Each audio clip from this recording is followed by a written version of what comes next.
Hey everybody, welcome back to the Carryandcut YouTube channel. If you're new here, I sure do appreciate you stopping by and watching. Don't forget to like and subscribe, leave a comment down below. Also, check out our Instagram at Carryandcut and our Patreon at Carryandcut. We do appreciate all the support from the patrons out there. All the proceeds go directly back to the channel to buy new knives and new equipment to help make the quality and the content better for you guys. So today, we're going to look at a pretty cool knife.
And I really do love that they're putting T8 fasteners on their body screws all around. So that's going to be awesome to see.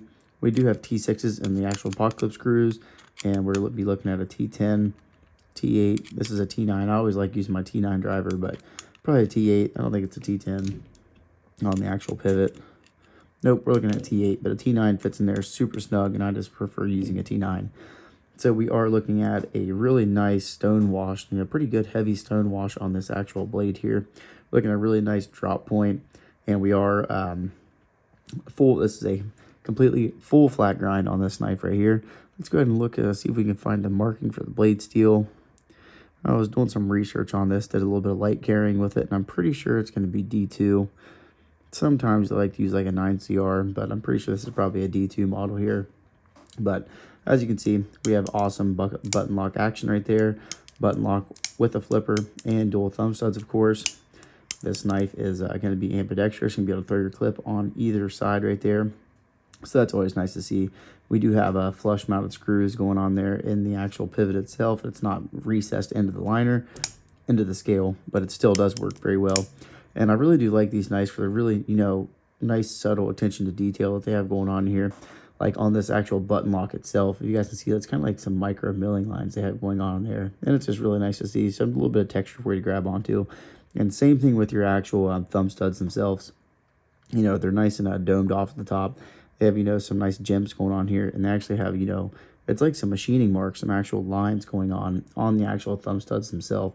So some useful traction, prevents you from slipping off. It's just a great, good, it's not, I wouldn't say it is a full-size knife. It's not a small knife by any stretch of the imagination. We're probably looking at a 3 1/4 to 3.5 inch blade on this thing. We'll go ahead and get the roller out and do some measurements on this thing. But it is, very nice. Got a nice stop pin up here at the top.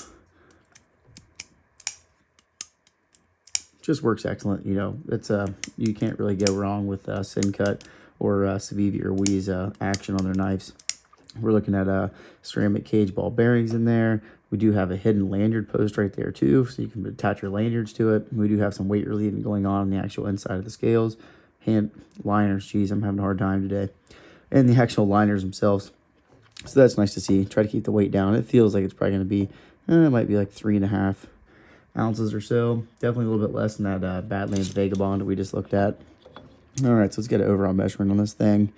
All the way from the tip, we're almost 8 inches, 7 7/8 total.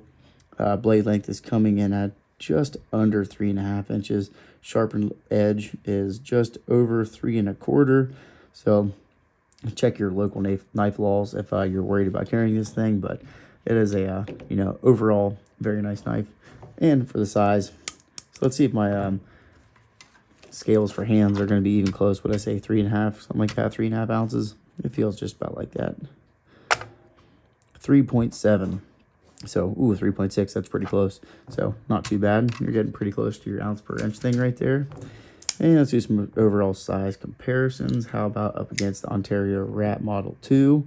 We are definitely blowing that one out of the water. How about the Benchmade Bug Out?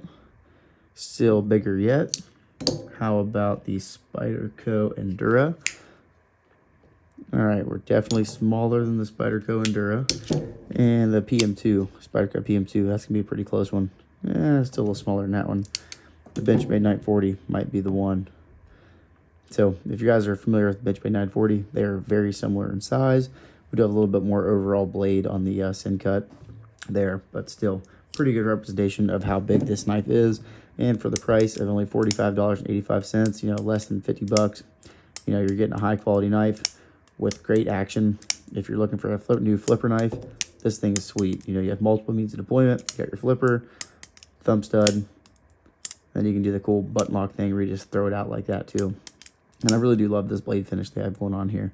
So definitely going to be pretty cool. And deep carry pocket clip to boot makes that even better. Easy to carry, easy to handle, not really aggressive looking, not going to scare anybody. So pretty cool. So Jimmy, really do appreciate you guys, well, you sending this in to me means the world.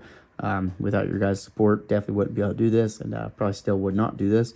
So it's definitely awesome. Love reading all your guys' comments. So make sure you guys put them down in the comment section below. And we are going to be planning on doing a big 1,000 subscriber giveaway. So got a couple cool knives that I want to give away, and just really looking forward to it. So really do appreciate it, guys. And until next time, thanks.